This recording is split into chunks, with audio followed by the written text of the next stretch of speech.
Good morning and welcome. I'm Alex Tarquinio, the president of the Society of Professional Journalists. And if you are not yet SPJ members, I'll just say a few words to let you know what we are all about. We are perhaps best known, in fact, for our ethics code, which I'll be talking to you about a little bit later on. But we also do a lot of advocacy here in Washington, D.C., and also in state houses across the land. One thing we did advocate for were the changes to the FOIA laws in 2016, and we're currently pressing to implement that. So you will have one online portal to file FOIA requests with federal agencies. That's something we work a lot on. And we also advocate for better sunshine laws and FOIA laws in the 50 states. And we take media literacy very seriously.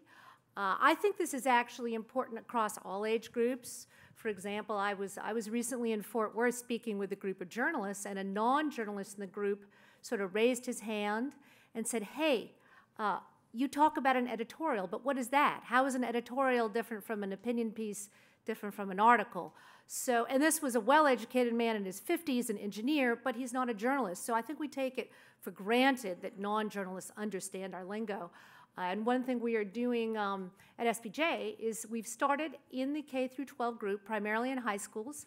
We have a program called Press for Literacy, and we are sending people into classrooms to educate them about how journalists do their job, how to recognize the difference between journalism and hoaxes. And as Nick said, we don't like to call it fake news because that term has been misappropriated. Let's call them what they are, hoaxes, if they're deliberate disinformation. Another thing we do is provide support, partly to our members, and I want to give a shout out to Hazel here, who runs our freelance community. She's in the process of collating a lot of information for freelancers and other journalists.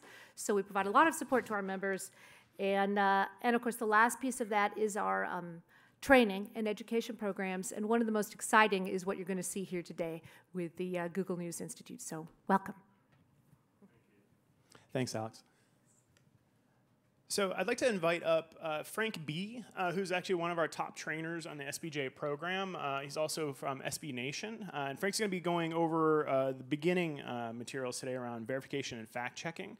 I'm going to get out of Frank's way. And I'll be walking around, so if there's questions during any of the sessions today, me and a couple other folks are going to be walking around with microphones. So just do me a favor, quickly raise your hand, and that way we'll be able to capture that so everyone else can hear. All right, thanks. All right, thanks, Nick. How's everyone doing? Awesome. All right, let's get started. I'm going to set up my slides real quickly to go to our new slide deck for verification and fact-checking. I think I could skip the first couple slides real quickly once it loads. But we already talked a little bit about the Google News Lab. We played that video and we talked about our training network. I want to start off talking about verification and fact-checking as the first kind of thing we're talking about today. First off, here's my contact information, as Nick already mentioned. I work at SB Nation at Vox Media in New York City. If you're not familiar with Vox Media, we own roughly 8 websites. It's 8 websites. I work at the sports website, SB Nation. We also have verge.com, which covers technology and culture. Racked, vox.com, I think a lot of y'all have heard of. We explain the news. Polygon for video games, a bunch of other websites as well. So I work there as a storytelling engineer. I work on kind of finding new ways, new innovative ways to tell stories on the internet. That's what my team does. And I'm also one of the SBJ trainers here. I travel sometimes with Nick to newsrooms, classrooms, and conferences to show you guys how to use Google tools, how to get the most out of Google tools. So that's what we're talking about today. My email address is bi.h.frank@gmail.com. And Nick makes fun of me for saying this, but please consider me your Google Sherpa going forward. If you have any issues with any Google products going forward, please feel free to shoot me an email or follow me on Twitter and send me a message, and I'm more than happy to help, okay? So we talked a little bit about this term fake news or hoaxes. So there's a big survey recently of 19,000 US adults, and 73% of them said inaccurate information or fake news is a problem in media today. So we see things like this in the middle image here. After a lot of tragedies, we always see this man's face pop up on social media, and it's never true, right? This is a hoax. This is one of the many hoaxes. BuzzFeed, every single time there's a major event, they have a list. Here, the hoaxes are already going around about the Florida school shooting. We have all these different examples of hoaxes, right? And then we also have examples of news outlets getting it wrong. We're all human. It's really hard to distill information, to find the signal in the noise sometimes, right? So we have examples from all different news outlets all around the world making mistakes, right? And that happens. But today we're going to talk about, in this first session, a few Google tools that will help you get the most accurate information and to uncover hoaxes, right? And this is from firstdraftnews.org. It's out of Harvard, and they do a lot of good work telling journalists how to, what are some tips to fact check news, et cetera. We'll talk a little bit more about them later as well, all right? So this is our agenda for the first hour. We're going to talk about advanced search. Everyone has used Google search already. I'm going to show you guys a few tips and tricks on how to get even more out of Google search, and I think you guys will find that pretty fascinating. We'll also go to image search, Google Scholar, YouTube, Google Maps, and Google Earth, and then I'll leave you guys with some additional resources and online lessons where you can go home and kind of try it out, okay? So let's start off with Google search. Everyone has used it before, but let's take a trip down memory lane. Does anyone remember Google in 1998 when Google was founded? The font was a little different. There's a really ugly drop shadow as well as an exclamation mark in the beta. One more image of Google back in the day. Does anyone remember when you used to have to text message Google? Did anyone do that back in the day? I used to do this. I just want to play around with it. When text message was in its early days, it was 10 cents to send a text message, or 5 cents. And what happened was, you would text Google at 466-453. You would text Google with a query. The query here would be scores, Pistons versus Pacers, right? And Google would return a list of information, a link, etc., right? So we give Google a query, and it gives us a list of links or some information, right? So this is Google search today. If you search on Google, say for Washington, D.C. as our query, Washington, D.C. as our query, you still get a list of links back about Washington, D.C., right? But I want to direct your attention to the box on the right side, Washington, D.C. That is what we call the knowledge graph, all right? And what the knowledge graph does is it distills all the information that you might want. It tries to guess the context of why you're searching for Washington, D.C. So instead of just returning a list of links about Washington, D.C., the top links about Washington, D.C., Google gives you a knowledge graph that tells you a little bit about Washington, D.C., the average temperature this time of year, the local time, the weather, and the average 3-star hotel price, right? So it gives you all that information, assuming that, you're probably searching for Washington, D.C. because you're trying to visit Washington, D.C., right? To carry this example a little further with a knowledge graph, if you search for a famous person like John Wall here in Washington, D.C., right, the point guard for the Washington Wizards, and it's NBA opening day today, right, so we're in that theme as well.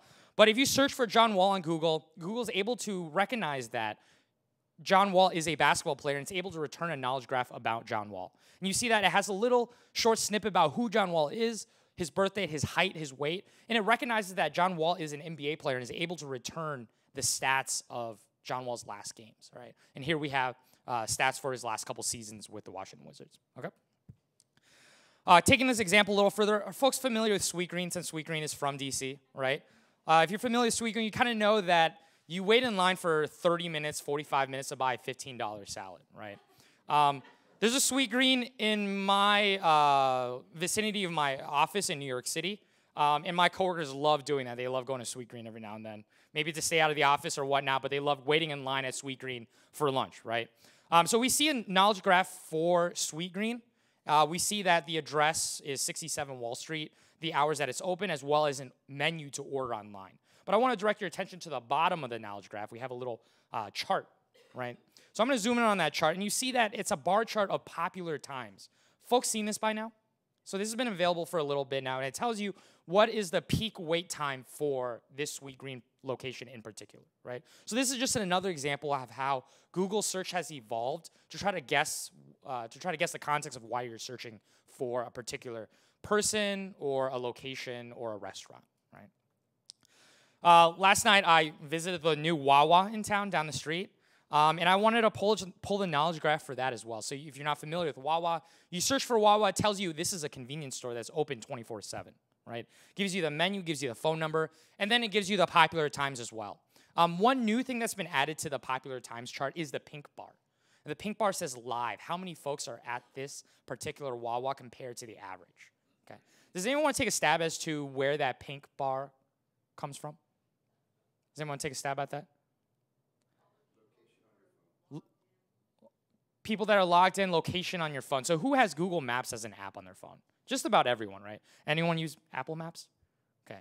If you use Google Maps, you automatically opt into location history, and then your location data is aggregated, anonymized, and sent to Google, and they're able to kind of spit it out in this format that's useful for folks who are searching for a particular location. All right? So that's kind of how the popular times chart comes about. All right? And for some restaurants, now let me see if it's in the next slide. But for some restaurants, you're actually able to see what is the wait time for a particular restaurant. So it's the same here in DC, but in New York especially, if you want to go anywhere to eat on a weekend, you have to wait in line, right? It's really useful to see what is the average wait time just by doing a simple Google search, all right? This also works great with galleries or museums in DC. So my girlfriend and I are in DC this week for this training, and we went to a bunch of museums yesterday during the day when there's not a lot of people there, right? And we went to the National Portrait Gallery to see the Obamas in the museum, and we looked at the knowledge graph before we went, all right? So this is a screenshot actually from a weekend. I think this is Sunday, but you see when the peak times are, right? It's really in the afternoon. If you actually look at this chart on, say, a Monday, the bars are a lot shorter, to signify that there are a lot less people during the day, okay? So it works not just for locations such as Washington, D.C., or famous athletes or famous people, but restaurants and any place in particular, National Portrait Gallery, for an example, okay? Now I'm going to talk about a few ways to refine your own results, right? So previously, the last couple slides, I talked about what Google's kind of doing to help you get the best results. I'm going to talk about a few things that you guys can do to get the best results with your Google searches. And I'm going to start off with this quote by one of Google's co-founders. So the perfect search engine should understand exactly what you mean and give you back exactly what you want, all right? Perfect search engine should understand exactly what you mean and give you back exactly what you want. Has anyone seen the movie The Warriors? There's a couple people shaking their heads. If you haven't, maybe you're looking for more information about what is this movie called The Warriors, and you'll Google The Warriors, right, like I have here in the screenshot. So you Google just The Warriors, you provide Google with the query The Warriors, and you get the knowledge graph on the right-hand side of The Warriors. Google is able to recognize that The Warriors is a movie. It came out in 1979, is rated R. It's a crime film / drama, and it's an hour and 33 minutes long, right? And you see the knowledge graph about the movie, right? But we also get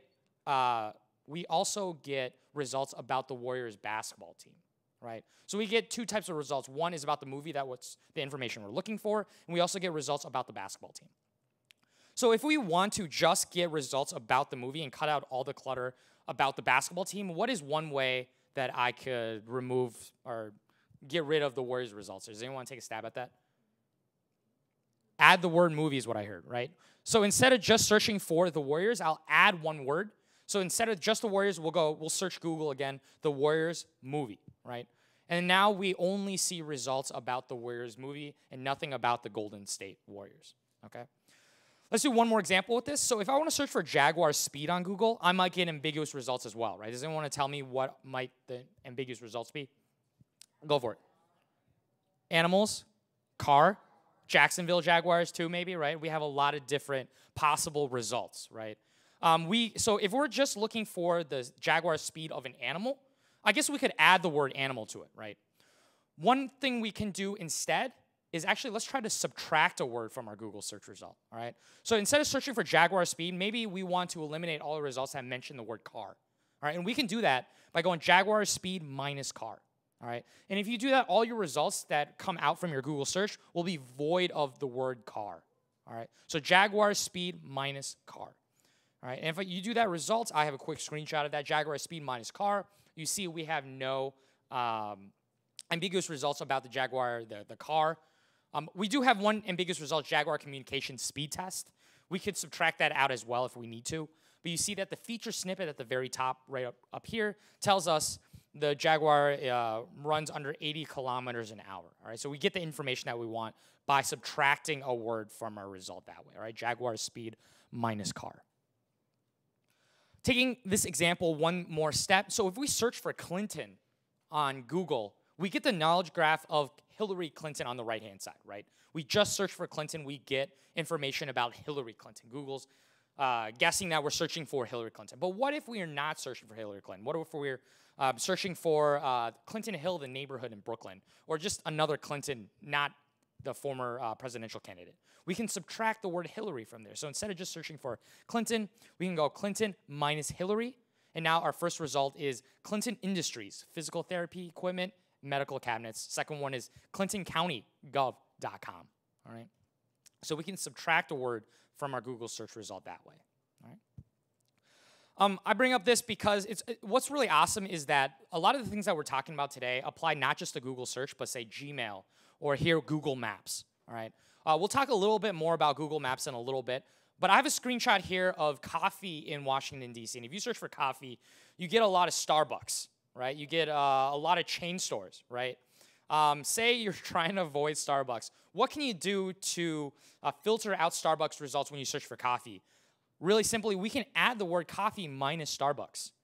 And all of a sudden, you have just a really more boutique or less chain coffee shops, right? So we have this where it's just a lot of Starbucks. And then if we search for coffee minus Starbucks on Google Maps, we eliminate all the results that mention Starbucks in it as well, right? This works great in Gmail as well if you want to mention a keyword in Gmail or omit a keyword in Gmail. But know that these operators and these modifiers that I'm showing you now work in a lot of different Google products. Okay. Yeah, do you have a question?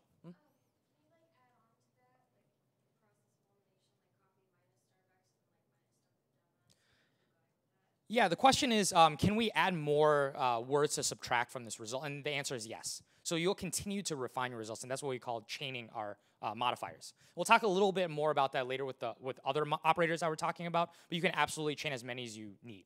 And at some point, you'll probably get a few or zero, right? Okay, good question.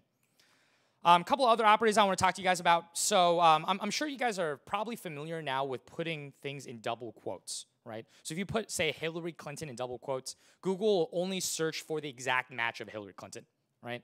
But if you do that with an asterisk in the middle, most asterisks in the world, Google treats the asterisk as a blank space, all right? So in this example here, we're searching for most blank in the world. And Google returns, which is the most beautiful city in the world? Which is the most expensive city in the world? What is the most beautiful city in the world? So if you put an asterisk, Google treats it as a blank space. That's very useful, all right? A couple more. At Vox, we have a website called The Verge. I used to work at The Verge. We do a lot of tech reporting, gadget reporting, et cetera, the intersection of tech, culture and technology. And we covered Donald Trump a lot, right, just as everyone does these days, right? So if I want to search Google for articles about Donald Trump on The Verge, I can go on Google and search Donald Trump, The Verge, just like I have it on the screen right here, right? But I might get ambiguous results as well. So if I search just like this, Donald Trump, The Verge, I might get Donald Trump is on the verge of winning the election or Donald Trump is on the verge of going golfing, right? Donald Trump, The Verge. But if I want to find articles about Donald Trump just on the Verge website, this might be a little harder with the query I have now, right? So what we can do is actually add an operator to The Verge in this example. Instead of just searching Donald Trump, The Verge, we can search specifically through theverge.com using the site : operator. And I highlighted this or underscored it and colored it red to show you what has changed, right? So Donald Trump is the query, and we're telling Google that we only want to search for Donald Trump through theverge.com, and we use the site : operator, all right? So we can replace Donald Trump with any other query. We could go net neutrality or say Westworld Season 3, site : theverge.com, and Google only searches that website for our query, okay? Yeah.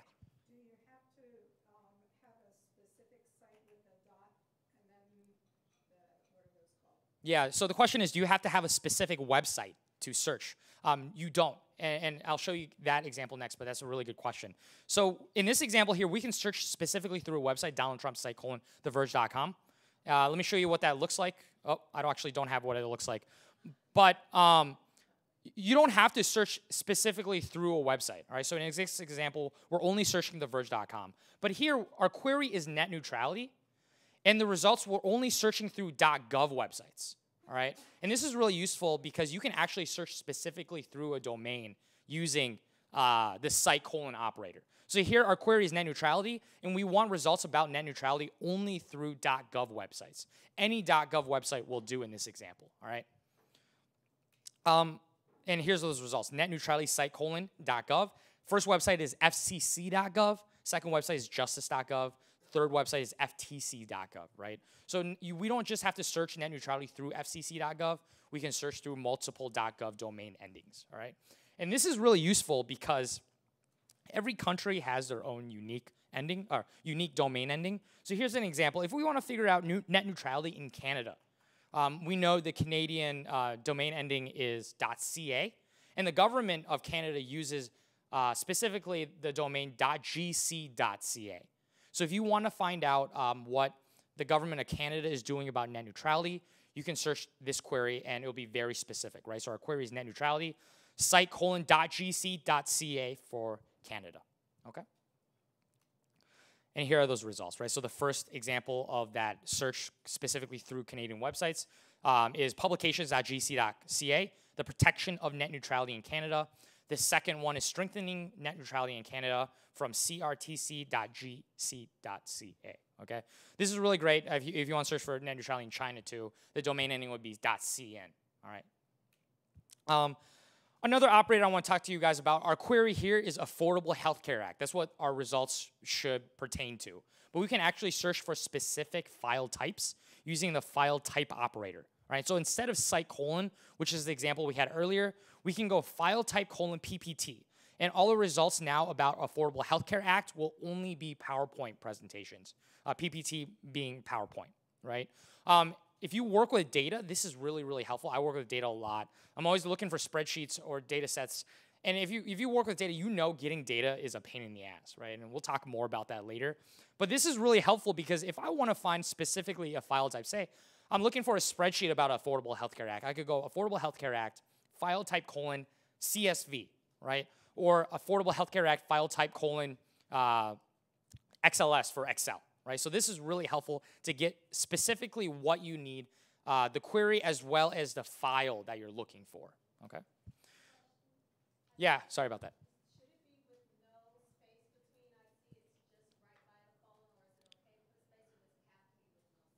Yeah, so the question is file type: PPT, can there be a space in the middle or anywhere around here at all? No space, right? If you put a space, Google search will treat it as two separate queries, okay? So that's a good question as well. So Affordable Healthcare Act, file type: PPT, and it will return all PowerPoint presentations as you see here, okay? And here's another one. So we had a question about chaining as many different like filters or operators or modifiers. So we can add as many as we need to. Here are queries injuries. We're looking for Google results about injuries. And we want to search only for injuries through .gov websites, through site:.gov. And we want our returning files to be PDFs, all right? If you do this, we chain the site: operator and the file type: operator. You'll only get a few results, right? It's very specified now. It's very unique and specific. Injuries that are on government websites and that are also PDF files as well, all right? And here are those results. So the first one is from the National Institute of Arthritis, .nih.gov. Second one is healthandwelfare.idaho.gov, all right? So a couple examples of that. There's a couple years ago, there was an article on wired.com, and the headline was something like the Google search queries that spies use, all right? And they were something similar like the query was confidential, do not share. The site would be .gov, and the file type would be, CSV or something like that. And try that sometime. You might find some interesting results there as well, all right? Couple of other operators to share with you guys. Define: is an interesting one. So this is a word of the day that I picked out a couple weeks ago. And if you don't know a certain word, you could go define: and Google will explicitly give you the definition of that. So the definition of rhodomontade is boastful or inflated talk or behavior. All you have to do is apply define: no space, and the word that you want the definition of, okay? Another one that's useful that I found is cache: if you put cache: before a website address, it'll give you what this website looked like the last time Google visited the website, all right? And I'll share in the later parts of this presentation, I'll share with you guys a few other ways to see what websites look like before, right? The history of websites, how to see what a website looked like before it was edited or changed, etc. And there's a lot of useful news applications to that as well, okay? With that, if we don't have any other questions about advanced search, I'm happy to take questions about advanced search later too, but we'll move into image search now. All right, image search. Yeah.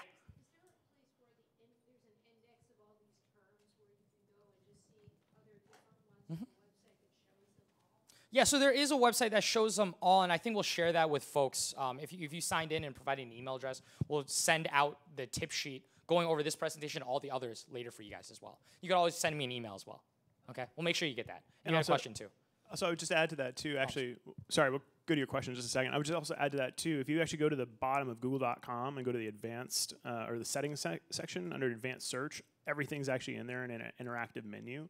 And then in the URLs we're going to share afterwards, Dan Russell, who actually has an ongoing updated list of these, provides kind of like a tip sheet or a one sheet, and he updates those about once a quarter. So we'll be sending those out as part of the resources today too.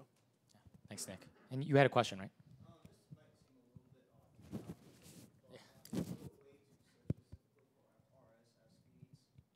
So the question is there a specific way to search RSS feeds? And I believe so. It's an operator that I'm happy to show you later.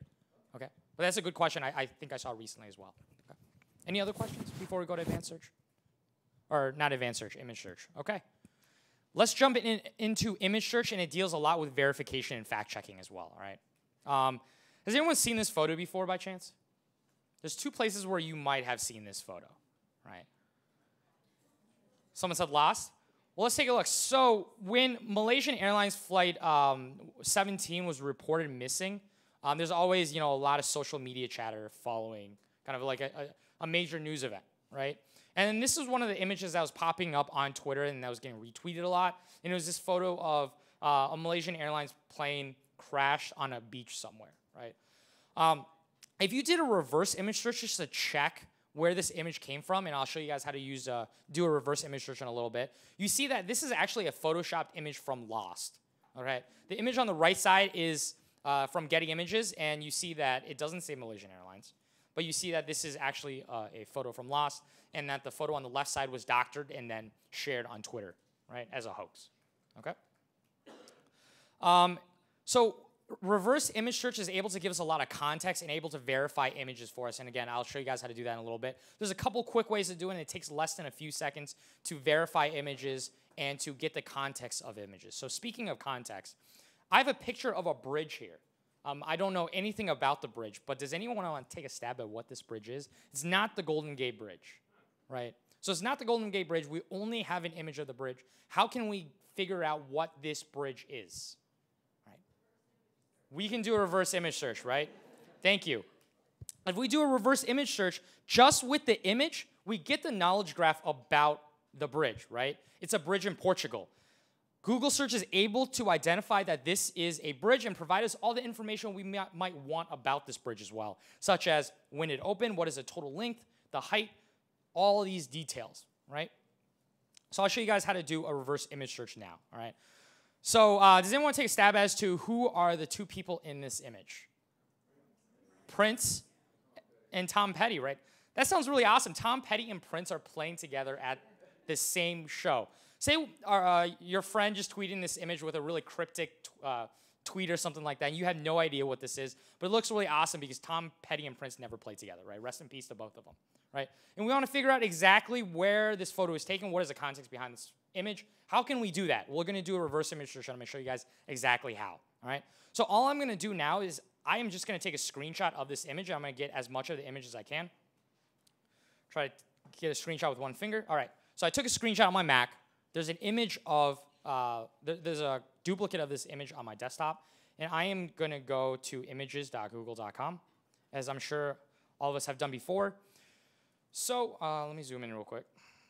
So instead of going to images.google.com and providing a query saying, typing a query in here, say Tom Petty and Prince together, we're actually going to click on this little camera icon that says search by image, all right? And if I click on search by image, there's two ways to search Google Images with an image. One is to paste an image URL, which is, say, an image is hosted online, say on imager/image.jpg, right? Or the second one is uploading an image from your desktop. I took a screenshot of Tom Petty and Prince together. So it's an image on my desktop. All I have to do is upload that image. I'm going to do that right now for you guys. So this is the image I took, right? So the screenshot I took at 10:05 a.m. of Tom Petty and Prince. I'm going to upload it, and then let's see what Google image search gives us. It's going to take a second to upload. And then right away, you see in the search bar, it actually provided the names Tom Petty and Prince for us without me having to type anything in there, right? And then the first link says, Prince, Tom Petty, Steve Winwood, Jeff Lynne, and others, While My Guitar Gently Weeps.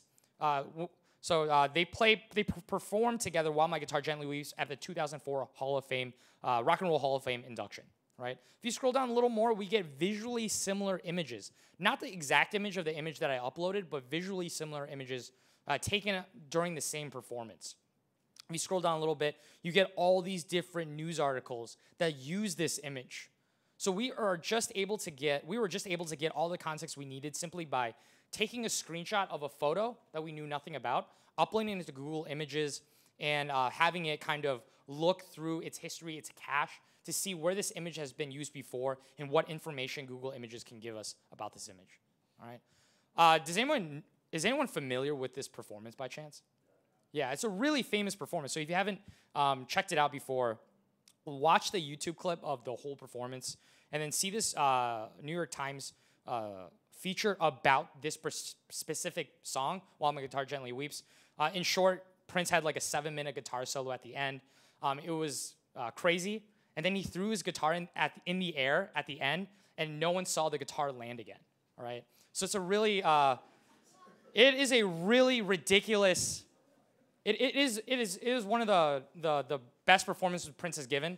And this article, this feature on the New York Times details all of it, right? So we were able to get all that context about this performance with Prince and Tom Petty together, simply doing a reverse image search, all right? So I'll go back to my slides, and then I have a few other examples of a reverse image search, also for news purposes as well. So Prince, Tom Petty, we did that one. What about this one, right? Few folks might know who this is, right? If you're not familiar with, Joe Gibbs, an old Washington Redskins head coach, we can do a reverse image search here, and let's just do that real quickly. I'll take a screenshot of this. Say you're not sure who this is. Maybe it's a defensive coordinator, offensive coordinator, who knows. We will go to images.google.com, do that reverse image search again.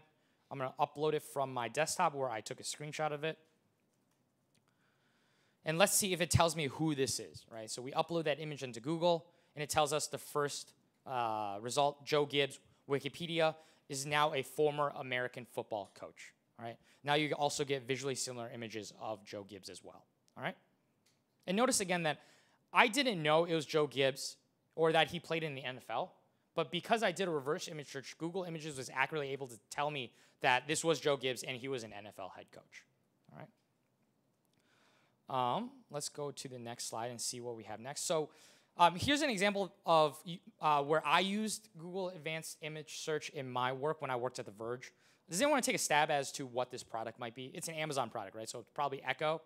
So it's Amazon Echo, and then there's one more word added to it.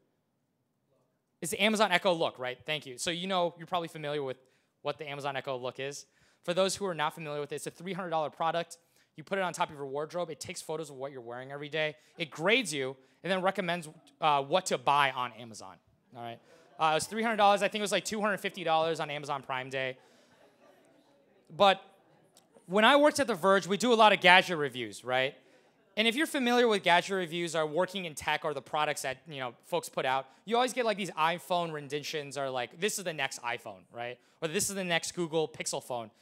And you want to figure out, what is this product? Has this product actually been published on Amazon, or has this been written about somewhere else, right?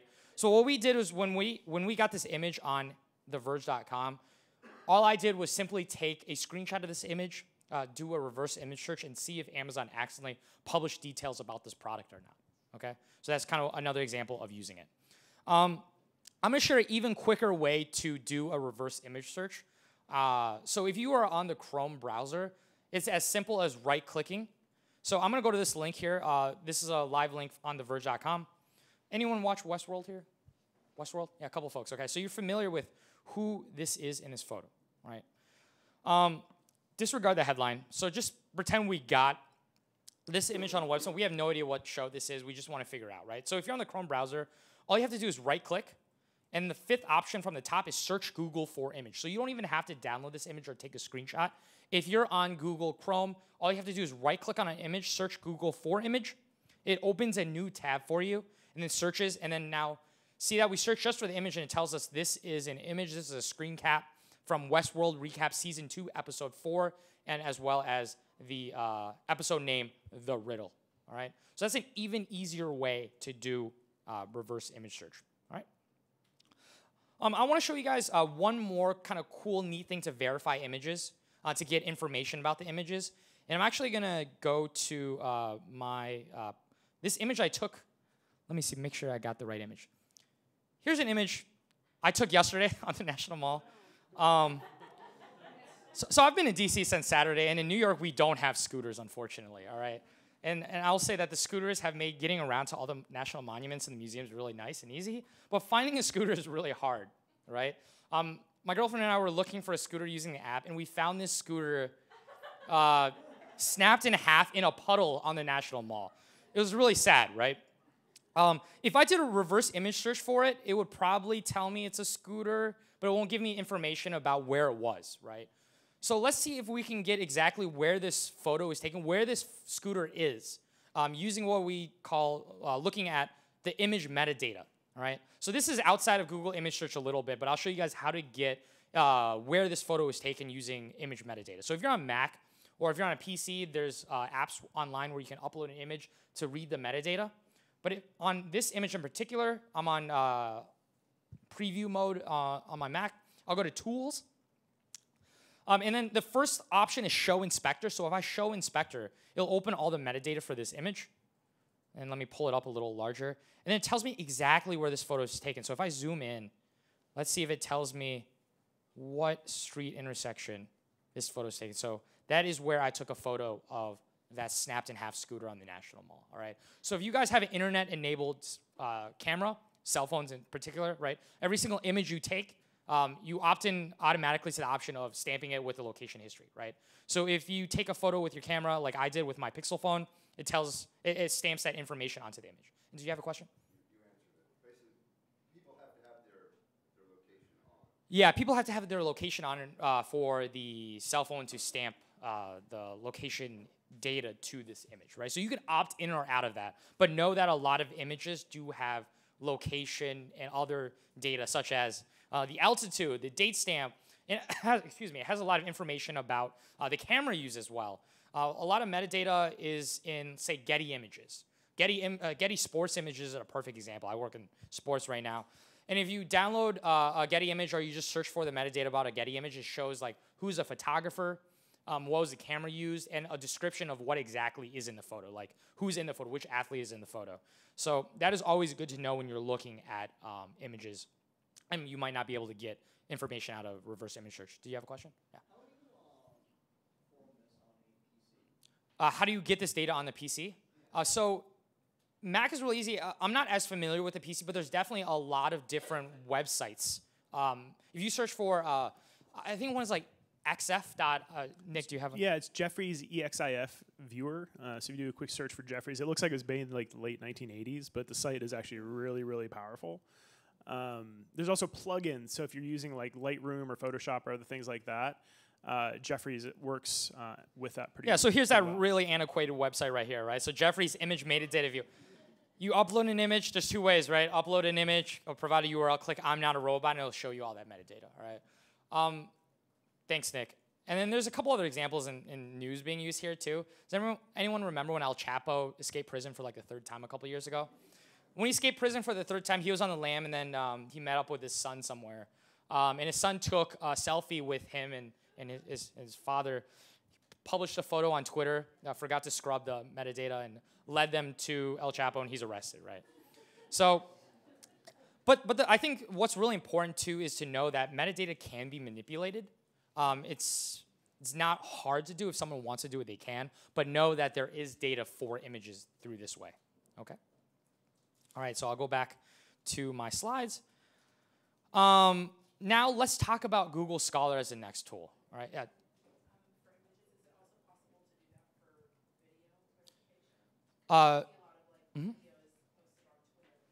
Yeah, absolutely. Yeah, I will repeat the question. So the question is there a way to verify videos as well? So there is, and it's actually in one of the slides I'll talk about later. There's a Chrome extension where you can do reverse image search on stills in a video. So that it will help you to see where that image has been taken before or where the video originated from. We'll talk about video verification a little bit later on in this presentation as well. So I hope that helps. Any other questions about reverse image search? One other thing I'll mention to your question too is that if you take a video on your cell phone, there's also metadata for that video as well. Okay. All right. Cool. Let's talk about Google Scholar next, and I'm actually just going to go to the website scholar.google.com to start. And this website is really, really useful in kind of two capacities. So Google Scholar is another Google search engine, but specifically it searches through articles and case law. Did you have a question back there, by the way? Sorry. The metadata remains if you put the photo in whatever social media platform. Yeah. Facebook, Instagram, whatever. It remains the metadata over there. So I think a lot of social media now scrubs out metadata. I think Facebook does it. Facebook, when you upload it, it completely reformats everything and crunches it in a lot of stuff. I think Twitter scrubs out a lot of data too, but it's up to the provider. I'm not exactly clear on that, but I know it does scrub out a lot of the metadata and doesn't provide everything in there. Okay, that's a good question. So Google Scholar, as I said, it's a different Google search engine. It allows us to search for, say, scholarly articles as well as case law. All right. So let me just do an example of case law real quick. And what's really great is that you can specifically search specific courts, right? So when I click on case law, it lets us select a court in particular. We have federal courts, District of Columbia courts, or you can select any of the state courts, Court of Appeals, Supreme Judicial Court for, say, Massachusetts, as well as all of these different circuit courts, all right? So that's really, really helpful. It's a lot easier than going to Google search and applying all these terms, say, look, I'm looking for something in a tax court, right? You might not get as good results as if you went to Google Scholar, selected court cases, and then selected tax court here and did a search, right? What I find the most helpful with Google Scholar is that is using it to find sources, right? So say you're a science reporter, or say you're on a new beat or need to get information about, you need to find a source about something in particular that you might not have a base of sources for already. So I'll use medical marijuana as an example, all right? So I'll search for medical marijuana as not a case law, but as an article, right? Scholarly article, and I'll search for medical marijuana. And then we get a list of links about medical marijuana as scholarly articles, right? The first link is from NIH.gov, and then we see a lot of verified, really good sources throughout this link of page results, right? The best part, again, is finding these sources. And you see really underneath the headline, medical marijuana laws in 50 states, we have the author bylines underneath. And if you click on one of these author bylines, you'll actually pull up the contact information for the author of this scholarly article here, right? So here we have this associate professor at UC Davis, her contact information, how to reach her, and all the other citations that she has been that she's been referenced in or she has written herself, all right? So this is really, really helpful to find sources, especially if you're not familiar with the topic. I'll do one more. Say you're looking for something in semiconductors, right? You're not familiar with semiconductors, you need a source to explain it to you or explain the research.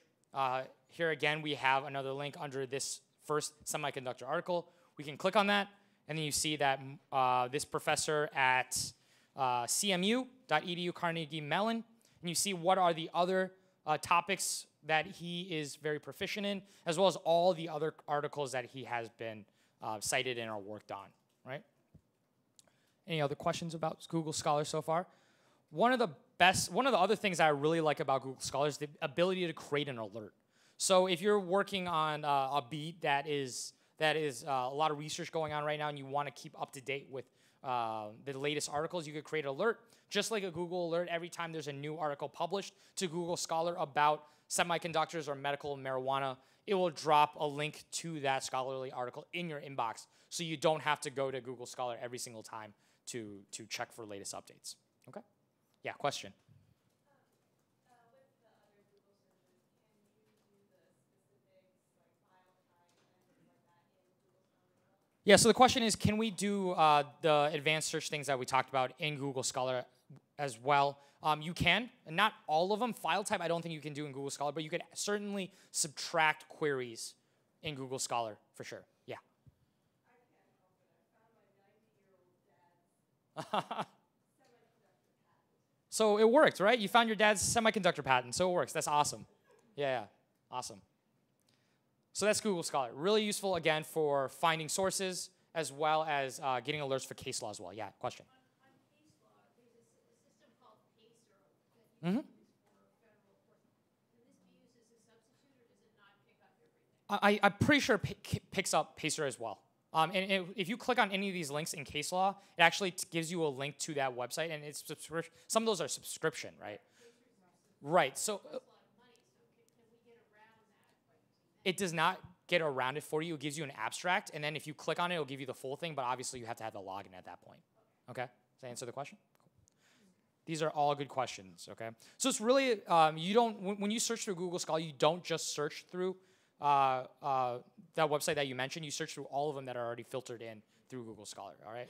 So it's really a Google search for all the different websites that might have articles on case law or articles on medical marijuana, et cetera. Cool, let's talk about Public Data Explorer next. As I mentioned a couple minutes ago, getting data is kind of a pain in the ass, and we'll keep talking about that in the data journalism session as well. But what's great about Public Data Explorer is that it really puts all the data, all verified data, in a repository for you to play around with already. So I'm actually going to do a hands-on with this really quickly. The most common interaction with Public Data Explorer, and that one you've already probably seen, is if you go through a Google search. So I'm just going to search for, say, the population of, let's just go Virginia. All right, so if I search for population of Virginia just on Google search, you will see, we have the knowledge graph of Virginia, the state, but we also have this little feature snippet up top that tells us the population of Virginia in 2017 is 8.47 million, right? So this is already the Public Data Explorer, right? We can click Explore More to go to the Public Data Explorer webpage, but what is great about Public Data Explorer is that it provides all this census data. This data is from the US Census Bureau and is updated September 19th, 2018. And it has all this data available for us in this visualization that we can play around with right away. If you work with data and you're familiar with getting census data, you know it's not super intuitive or super easy, right? You have to go to the census website. You have to download a huge data set. You have to first find it, you have to clean it, you have to upload it to Google Sheets or another Excel format or some kind of way to play around with the data. And then after that, you can finally visualize it and put it on a chart right here, right? But with Public Data Explorer, all the data is already made available for you. A lot of data sets are already made available for you on the app. And you could go to it like what we just did here. We're looking at the population of the United States now, but say we just want to play around with data to explore the data to answer the question that we're trying to answer. Say we want to plot the population of Virginia with Washington, right? And right away, it's able to do that for us, right? We skipped a lot of different steps. It was really made easy for us with Public Data Explorer, okay? It's really great, too, because we have several levels of granularity here. We can look at counties. We can look at places as well, and we can all load it against each other, all right? So I'll take you to the homepage real quickly, too. Before I do that, there's a lot of different ways to play around this data. So it's a data set. It's a data explorer as well as a visualization package put on top of each other, right? So you can play around with the data through different visualizations. And of course, if you wanted to share, there's a couple ways to share it. One is getting a URL. So if you share the URL, say hyperlink in an article or tweet it out, a person that clicks on this link will go to exactly this page and see exactly what you see here. Or the other option is to embed it as an iframe. If you're not familiar with iframe, it's a little short piece of code that you don't have to be familiar with at all. You just have to copy and paste it into your CMS, okay? I'll quickly take you to the homepage of Public Data Explorer to show you kind of the data sets that are available. We have data from Eurostat, Statistics Iceland, US Census Bureau, Central Statistics Office, a lot of different data sets internationally as well, all right? And as I showed you, with the population example, it says at the bottom, data from US Census Bureau, and it tells you when it was last updated as well, right? So it's updated pretty frequently through these verified data sets that way, okay? Yes, question? So what are the terms of use for those data sets, the exact terms of use for, for those images? So if you want to embed one of these charts, in the embed it will say the data is from whatever U.S. U.S. Census Bureau or something like that. So all the attribution is already provided. Okay. It gave the attribution, but it also said something about who created Who created the chart, right? You're saying that. So with the embed, it should say Google on it, so that you should be fine with that already, right? Yeah. Yeah, and we actually have another website too, which we're going to be mentioning a little bit later on. I can't remember if it's in Frank's presentation or actually in one of mine, but google.com/permissions is a website that will take you through any possible stumbling blocks you might have in terms of using our logos or our products for embeds. But in general, we want you to use our products, so we try to make it as easy as possible. A good rule of thumb is embeds versus screenshots, and if you end up having to use a screenshot for some reason, not cropping out any of the embedded attribution data either on Google Maps or Earth or Trends and so on and so forth. But if you ever have questions or get stuck, you can always just reach out to us, newslabsupport@google.com. We're not lawyers, but we can give you a thumbs up or a thumbs down and point you in the right direction.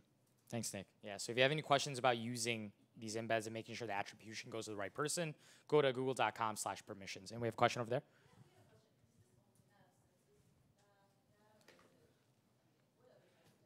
It has a lot of different data sets, so I only showed you a brief of what's available. Right here in this screenshot, too, it has 113 data providers in there. Census is one of them.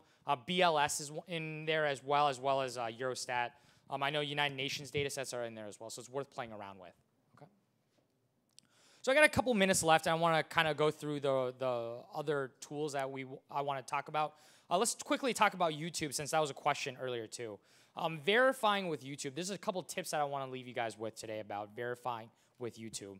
Number one thing to kind of know is you can filter videos in a couple different ways. One is by the upload date. Two is the type of video it is, as well as a duration, what type of features it is. Is it 4K? Is it HD? Is it a YouTube Live? As well as, relevancy, upload date, view count, and rating. Okay, so that's already what's built into YouTube. There's a couple other things we can do. One more thing. When you're verifying videos, make sure to check out the page, the user that's uploading the videos, all right? So you want to see things like, is this channel verified? The Economist, it's verified, right? Look at their description, see, is it legit? Does it read fine? Look at the size of the audience, and especially see how often they post on their YouTube page. That really gives you a sense if this is a legit video from a legit user or not, okay? A couple of apps to help you with that too. Here's one from Amnesty International, the YouTube data viewer. This is really useful. And again, these will be provided in our tip sheet that we'll send you guys after this training. But this is a great one because if you enter any YouTube URL, it gives you a lot of data about when this video was uploaded, not just when it finished uploading, but when the upload to YouTube started, right? Timing is really important with a lot of breaking news events and videos in particular. When this event happened, at this certain time, you want to make sure that some video that you're trying to verify was uploaded after this given event, right? That's one easy way to verify a video. This app from Amnesty International, YouTube Data Viewer, tells you not just when the video finished uploading, but when it started to get uploaded, okay? Here's an app that I talked about earlier. This is, you can install it on your Chrome browser. It does a reverse image search of the thumbs in a video, right? So if you're on YouTube and you want to search a thumb, you could right-click, reverse image search a thumb as well, okay? Let's talk quickly about Google Maps and Google Earth. Google Maps, I think we've all used it before. I used Google Maps to get here this morning. You type in an address. Here we have the White House. It drops a red dot on the White House, right? Couple features of Google Maps. This is the National Building Museum in DC. And if you actually zoom in on the National Building Museum, Google Maps now is able to provide mapping of inside of buildings. So this is a great example of the National Building Museum. So to the right side here, I'm gonna see if the laser pointer works as well. But we actually can search through the different floors of this building in particular. So right now we're looking at level 1 of the National Building Museum. But if you click on two on the right-hand side of this screenshot, you would be able to see what are all the different rooms on the second floor of the National Building Museum, okay? I think folks are probably familiar with Street View now. As you can see, Street View is covered in most of the United States as well as Europe, South America, Australia. And Street View is really, really awesome because it allows us to really verify video and images as well as kind of give us an idea of what the front of a building looks like, not just what it looks like from satellite or from a bird's eye view, right? Street View has a lot of historical data as well, and I think my next slide really touches on that. But for natural disasters, here's a perfect example, a historical street view of California fires. You see the before and after, before a fire hit and after a fire kind of ravished a neighborhood in California, all right? And here's another example with the Freedom Tower, the One World Trade Center in New York City. Because you can see historical street views of the same location, you can see how this building was built and when and throughout history, okay? So I have one example here. This is a screenshot of the African American History Museum off the National Mall. And let's just go to that link real quick, and I'll show you how to look at historical images of Street View. So this is the screenshot. This is a live Google Maps, right? And this is the museum now, right? This Street View was taken July of 2018, so a couple months ago. If you click on it, you can actually see what this plot of land looked like in 2007, what it looked like in July 2009, and then once it started getting built in July 2015, let's just click on that. And then, of course, what it looked like in 2016, 2017, and 2018, present day when it opened, okay? So a lot of interesting ways to kind of see things through Street View, okay?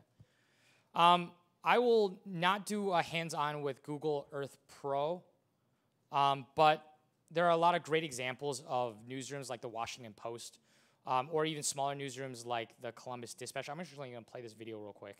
And I don't think we need sound, but Google Earth Pro is really great at making these zoom in animations. So here's a perfect example of one.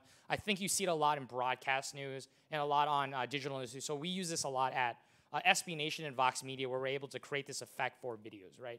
So you type in the address of, say, a stadium, and then Google Earth zooms in and pans around the area that you want to show, right? So this is a perfect example of that. You can use Google Earth Pro, which is free, by the way, and you can export it as a GIF or as a video file and include it in your video or your story, okay? And let's continue on because I want to make sure we go through a verification example and leave you with additional resources. Yeah, question? What kinds of things do you do for mapping? Mm-hmm. Say you wanted to write a story about a particular magnet streaming up north from South America. Would you be able to create like either some kind of either a map or a video kind of that journey or something? Yeah, so the question is, what can we do about mapping? How can we, it sounds like mapping kind of a data set in a way or a path. So Google Earth, you can, it's a little harder to make a data visualization map. I'll show you guys one other tool that we have that would hopefully help you map your data set that way in the data journalism section. But that's a good question. We'll definitely hit on that. Okay. All right. With a few minutes left, I want to talk about a verification example because that is kind of the whole point of this first session. So we kind of hit on a lot of tools that would help you verify stories, images, search results, right? So this is a very recent example of what a news organization did to verify a really tragic incident that happened a couple of years ago, right?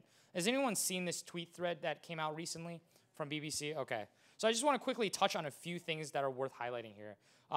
BBC Africa Eye had this short 2.5-minute clip of the murder of 2 women and 2 young children, what it seemed like in Africa, right?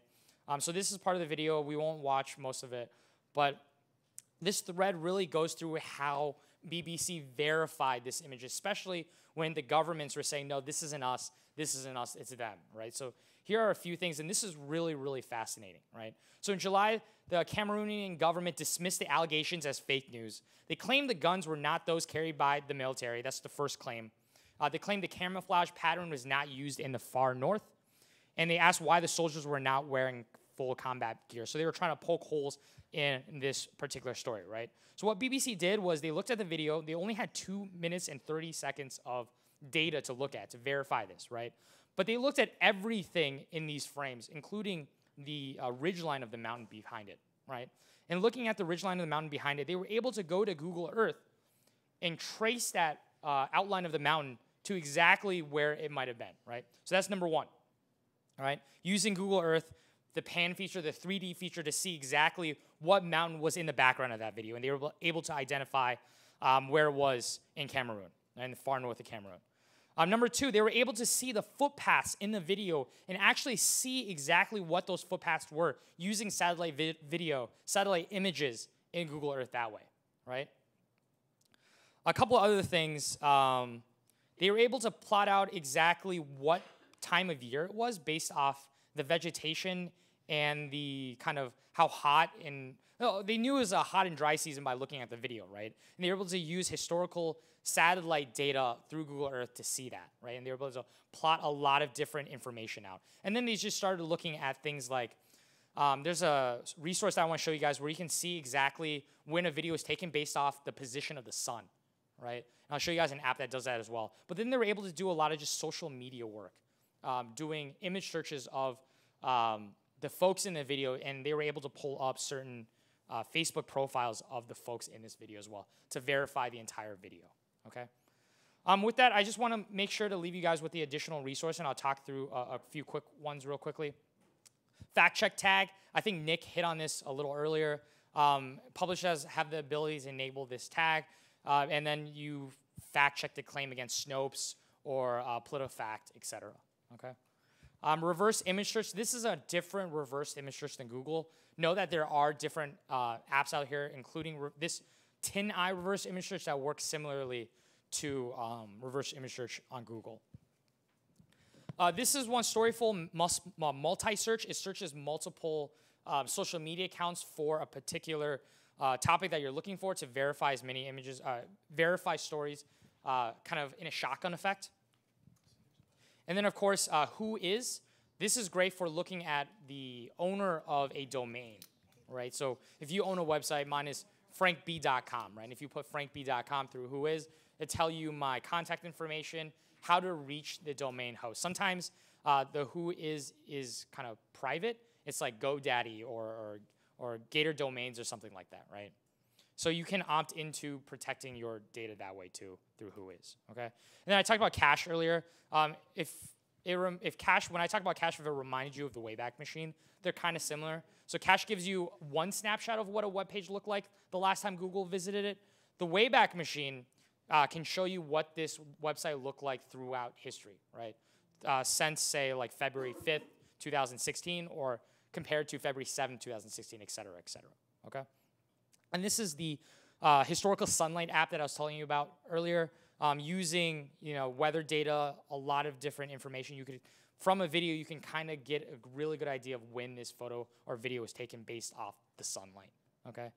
I'm gonna skip through the last couple, but know that there are a lot of different tools, and we'll leave it with you at the conclusion of this with a tip sheet. There are a lot of different tools that are not just Google tools that will help you fact check and verify images and video, okay? And with that, next up, I want to invite Alex from SBJ back up to talk quickly about ethics.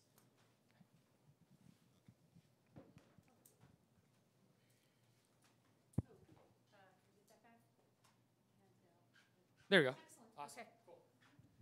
Thank you. Yes, as I mentioned earlier, ethics and our ethics code is probably the thing we're most famous for, so I wanted to give you the link there. The first one is our ethics code. The next are links to other ethics codes. And what you've been hearing about so far today really connects with the first pillar of our ethics code, which is seek truth and report it.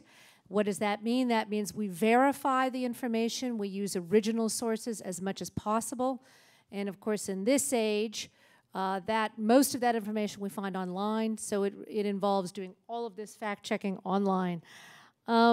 But we have three other pillars to our ethics code. The next one is minimize harm, and that's simply put, the fact that we have the right to publish or broadcast something doesn't necessarily mean that we should, and of course we take extra care with sources that may have certain sensitivities, victims of sex crimes, minors, and the like.